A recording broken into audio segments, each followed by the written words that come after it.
भांडणं तर सकाळ सकाळी खूपच मोठी झाली होती, परंतु भांडणं कोणाची हे दाखवतेच मी तुम्हाला. त्याच्या अगोदर स्वयंपाक करून घेतला आणि बारीक पाऊस चालू होतं, त्यामुळे अद्रकवाला चहा पिण्याची इच्छा झाली, म्हणून मस्त असा अद्रकवाला चहा बनवून घेतला.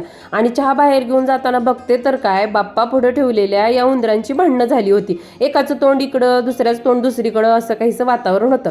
आणि त्यातून पण मला असं वाटत होतं की भांडण करून हे स्वामींकडे तक्रारी करायचं चालू आहे. हा चेष्टेचा भाग आहे. कदाचित या दोघींनी त्यांची दिशा फिरवलेली असावी. बाहेर चहा घेऊन आले आणि बघते तर काय, मस्त अशी कुबेरी ट्रीची टोकी आरी बारीक पावसामुळे छान टवटवीत झाली होती. बागेत बसून चहा एन्जॉय केला. घरात आले, मस्त म्हटलं चला घरातली कामं तर काय आपल्याला रोजचीच आहेत, न बोर होता करावी लागणार आहेत. त्यामुळे म्हटलं यातूनही आपल्यासाठी 2 मिनिटं वेळ काढूया आणि केसातला गुंता काढून घेऊया.